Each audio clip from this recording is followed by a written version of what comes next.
Oke, nah Mas Ivan, selamat dulu nih. Pasti dari kita semua selamat untuk launching album 17 ini ya. Terima kasih. Oke, yeay. Jangan ragu, tepuk tangan aja. Oke, mudah-mudahan ini jadi album yang dicintai sama teman-teman khususnya fans ya, amin ya, sama penikmat musik Indonesia. Amin, amin. Kenapa 17, Mas? Oke.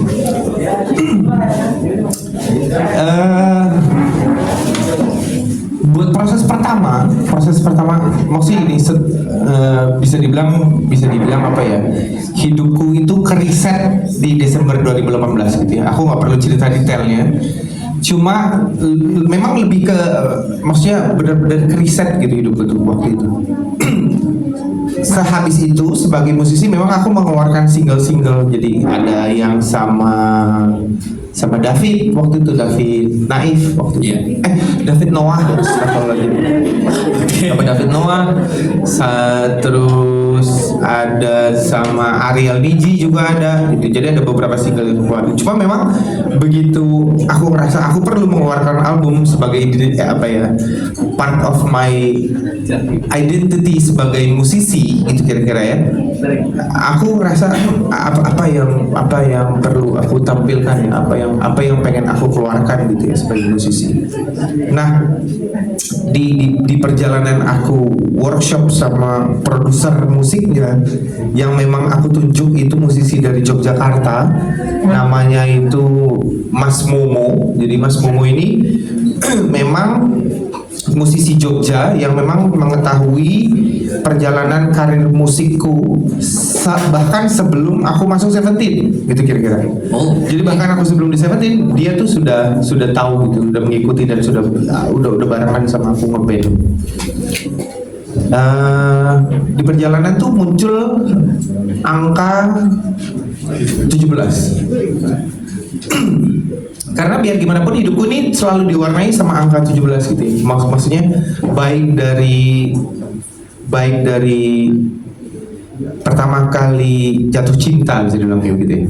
Ini 17 itu kan angka yang bisa dibilang sakral buat semua orang, bisa dibilang begitu ya. Karena once lo mencapai umur 17 bisa dibilang lo mencapai kedewasaan. Secara hormonal kodratnya manusia di umur 17 memang lagi tinggi-tingginya gitu. Baik itu di perasaan gitu ya. Kalau cinta itu bisa jadi lebay banget, kalau patah hati lo bisa jadi lebay banget, kalau suka bisa jadi berlebihan, kalau benci jadi berlebihan, itu di umur 17. Terus memang seiring perjalanan aku itu memang 17 itu ternyata adalah nama sebuah band rumah yang memang aku hidup di situ gitu. Jadi aku ngerasa kayak wah ini keren banget kalau nama albumnya 17. Kebetulan juga memang ada single pertama yang aku keluarin di album itu judulnya 17. Itu rilisnya udah sekitar setahun yang lalu 17 gitu. That's why nama albumnya itu bertitle 17 gitu. Jadi karena saking banyaknya angka 17 di hidupku.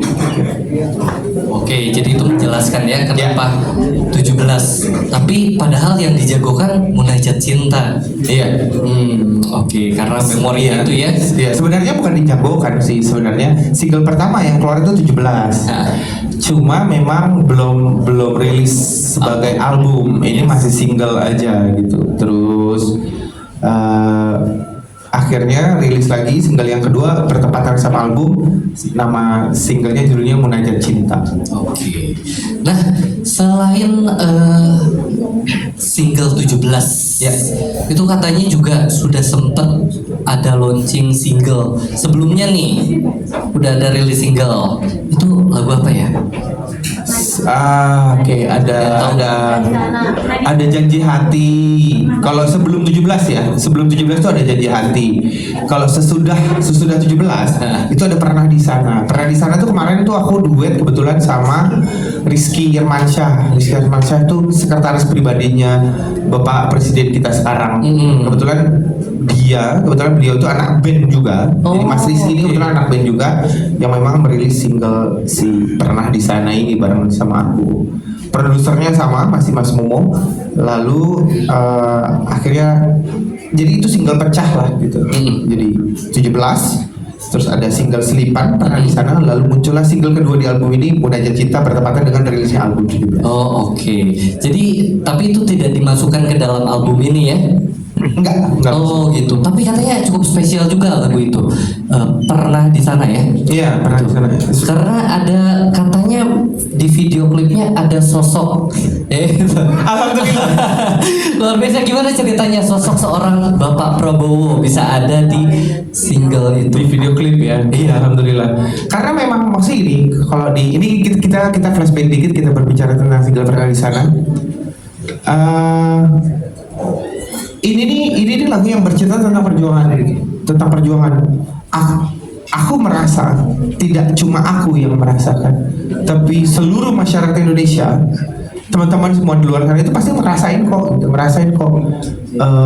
perjuangan tuh ngerasain kok titik terendah di dalam hidup tuh ngerasain. Jadi kayak nggak usah mendramatisir gitu kira-kira, bukan cuma lo aja Van gitu kira-kira, ini semua orang gitu. Dan kebetulan nih kita punya presiden sekarang itu tuh juga pernah merasakan 4 kali kalah di pilpres sampai akhirnya jadi presiden.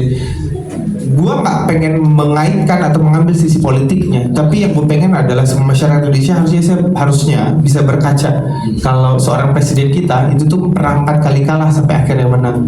Masa kita kalah sekali terus kita diam aja dan berhenti berjuang buat mimpi yang kita pengen raih gitu. Luar biasa ya. Jadi maknanya itu ya, ibarat seorang Bapak Prabowo aja dia berusaha terus menerus buat mimpinya gitu. Nah ini jadi kenapa waktu itu gue minta memohon gitu ya, Bapak kok maukah menjadi model video klip saya gitu kira-kira. Karena saya pengen Bapak sebagai simbol kalau mengejar mimpi itu tidak boleh berhenti. Karena ini bukan, maksud gue gini, lagu Pernah di Sana itu tuh bukan bercerita tentang seberapa dalamnya lo jatuh gitu, kayak gue jatuhnya paling sakit, gue paling dalam, gue paling tersiksa, bukan.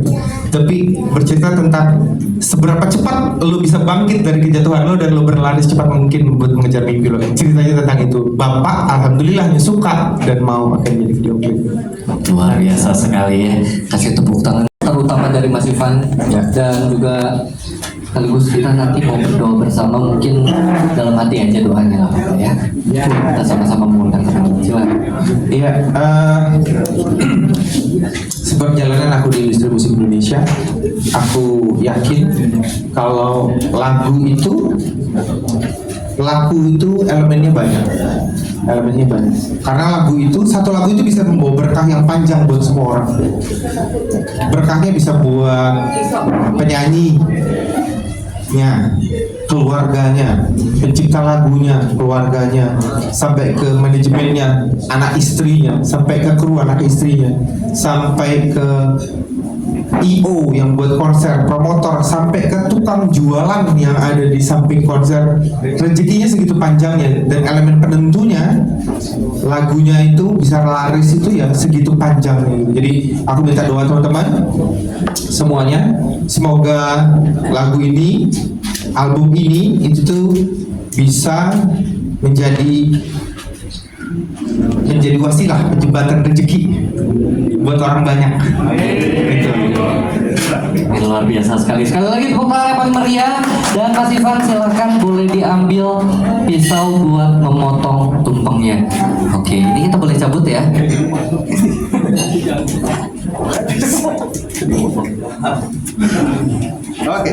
Oke.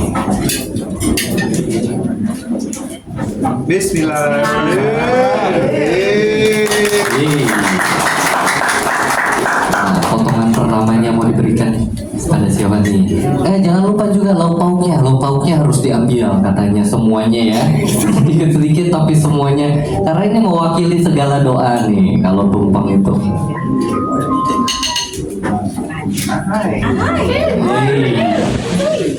Yeay. Oke, terima kasih banyak pastinya doanya dari semua teman-teman dan launching album hari ini sudah kita laksanakan dan saya mempersilahkan kembali untuk teman-teman untuk boleh berfoto. Kita juga mau foto.